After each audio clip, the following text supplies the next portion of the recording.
Hello everyone, welcome to নাগ পরিবার। আশা করি তোমরা সকলে ভালো আছো, আমিও ভালো আছি। দেখে নাও আজ আমি কোন রেসিপি তোমাদের সাথে শেয়ার করছি।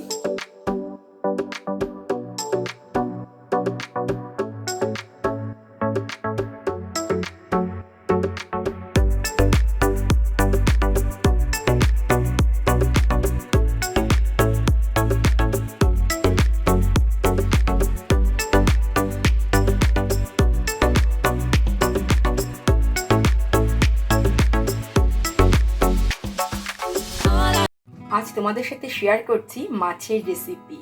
আর এই মাছটা হলো কাতলা মাছ। তোমরা অনেক রকমভাবে কাতলা মাছ রান্না করে খেয়ে দেখেছো।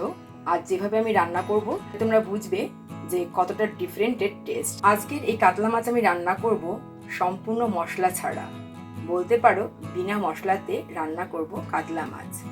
ভিডিওটা প্রথম থেকে শেষ পর্যন্ত তোমরা দেখো, আশা করি তোমাদের ভালো লাগবে। কাতলা মাছের 4টে পিস নিয়ে নিয়েছি, মাছগুলো ধুয়ে নিয়েছি খুব ভালোভাবে। এবার মাছগুলোতে আমি দিয়ে দিচ্ছি নুন। শুধুমাত্র নুন দিয়ে আমি ম্যারিনেট করব। এই মাছে কিন্তু আমি হলুদ দেব না। মাছটা আমি রিফাইন্ড অয়েল বা সাদা তেল দিয়ে রান্না করব, তাই হলুদের ব্যবহার করছি না। এরপর খুব ভালোভাবে আমি মাছের মধ্যে নুনটা মাখিয়ে নেব। খুব ভালোভাবে মাছের মধ্যে নুন মাখানো হয়ে গেছে। এবার আমি 10 থেকে 15 মিনিট রেখে দেব এই অবস্থায়। মাছটা যতক্ষণ ম্যারিনেট হচ্ছে তার মধ্যে আমরা কিছু জিনিস তৈরি করে নিচ্ছি। তার মধ্যে দেখো, এখানে পেঁয়াজ কুচিয়ে নিয়েছি, 6 কোয়া রসুন, 1 টুকরো আদা, আর দেখতে পাচ্ছ বেশ কয়েকটা কারি পাতা নিয়ে নিয়েছি, রয়েছে 4টে কাঁচা লঙ্কা। ঝালটা অবশ্যই তোমরা নিজেদের টেস্ট অনুযায়ী দেবে। এই রান্নায় কিন্তু কোনো রকম শুকনো লঙ্কা, জিরে গুঁড়ো, ধনে গুঁড়ো এগুলো লাগবে না। পেঁয়াজ যেটা কুচিয়ে নিয়েছি সেটা আমি পেস্ট করে নেব, আর আদা আর রসুন আমি গ্রেট করে নিচ্ছি। কড়াই বসিয়ে দিয়েছি, আর কড়াইতে আমি দিয়ে দেব 2 টেবিল স্পুন সাদা তেল বা রিফাইন্ড অয়েল। তেলটা যখন খুব ভালোভাবে গরম হয়ে গেছে তখন আমি এর মধ্যে মাছের পিস দিয়ে দিয়েছি। আর যেহেতু কাতলা মাছ আঁশওয়ালা মাছ, তো মাছটা আমি একটু ভালো করে ভাজবো। তবে এটা কিন্তু ডিপেন্ড করছে তোমাদের নিজস্ব টেস্টের ওপরে। কেউ যদি একটু নরম ভাজা পছন্দ করো সে অল্প ভাজবে, আর কেউ যদি কড়া ভাজা পছন্দ করো সে কড়া করে ভেজে নেবে। আমি মিডিয়াম ভেজে নিচ্ছি, একেবারে কাঁচাও না আবার একেবারে কড়াও না। একদিক ভালোভাবে ভাজা হয়ে গেলে তারপর অন্য দিকটাও ভালোভাবে ভেজে নেব। দেখতেই পাচ্ছ সবগুলো মাছের পিস খুব ভালোভাবে ভাজা হয়ে গেছে। এবার মাছের পিসগুলো আমি তুলে নিচ্ছি, আর আরেক পিস যে রয়েছে সেটাও আমি ভালোভাবে ভেজে নেব। মাছ ভাজা তুলে নেবার পরে আমি এবার দিয়ে দিচ্ছি সর্ষে ফোড়ন, আর দিলাম একটা শুকনো লঙ্কা। ফোড়নটা খুব ভালো করে ফ্রাই করে নেব। দেখতেই পাচ্ছ শুকনো লঙ্কার কালারটা চেঞ্জ হয়ে গেছে। যেহেতু তেলটা খুব গরম, তো কয়েক সেকেন্ড মাত্র লাগলো। ফোড়নটা ভালো করে ফ্রাই হয়ে যাওয়ার পরে দিয়ে দিলাম গ্রেট করে রাখা আদা আর রসুন, ভালোভাবে ফ্রাই করে নেব। আদা আর রসুনের কাঁচা গন্ধ চলে যাওয়ার পরে এর মধ্যে আমি দিয়ে দিলাম কারি পাতা। আর এর জন্যই কিন্তু মাছের যে ফ্লেভার সেটা কিন্তু অসম হবে। তোমাদের কাছে অনুরোধ থাকবে একবার এইভাবে তৈরি করে খাওয়ার জন্য। এবার দিয়ে দিলাম পেস্ট করে রাখা পেঁয়াজ।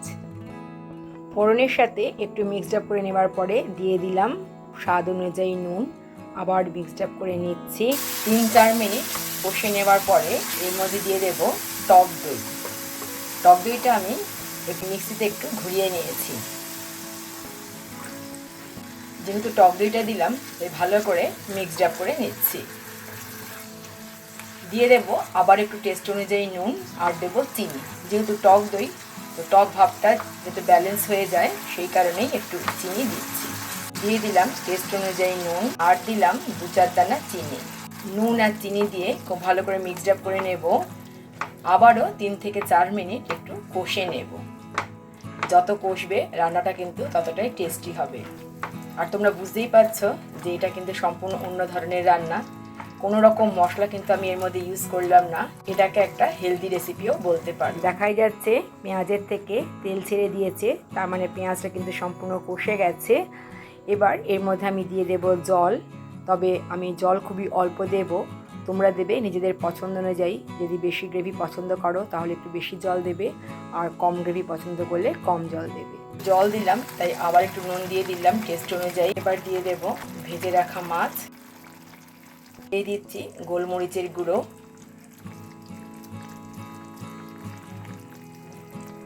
গোলমরিচের গুঁড়োটা দিলাম, তাই ভালো করে একটু নেড়ে দিচ্ছি।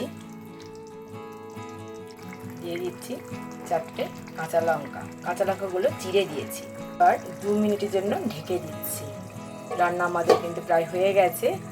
2 মিনিট পরে আমরা গ্যাসের ফ্লেম অফ করে দেব, তারপর তোমাদেরকে সার্ভ করে দেখাবো।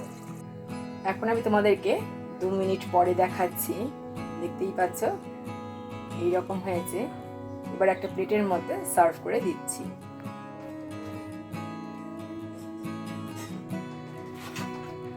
দেখতেই পাচ্ছ একটা প্লেটের মধ্যে আমি সার্ভ করে দিয়েছি বিনা মশলার কাতলা মাছ।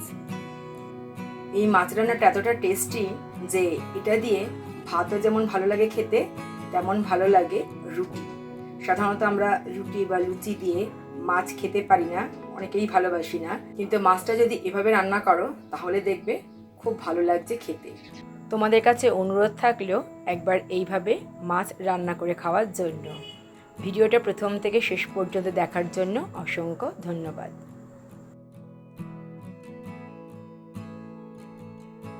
আশা করি আজকের ভিডিওটা সবারই ভালো লেগেছে। তাহলে আজ এই পর্যন্তই, দেখা হবে তোমাদের সাথে আবার নেক্সট ভিডিওতে। ততক্ষণ পর্যন্ত তোমরা সবাই ভালো থেকো। টাটা।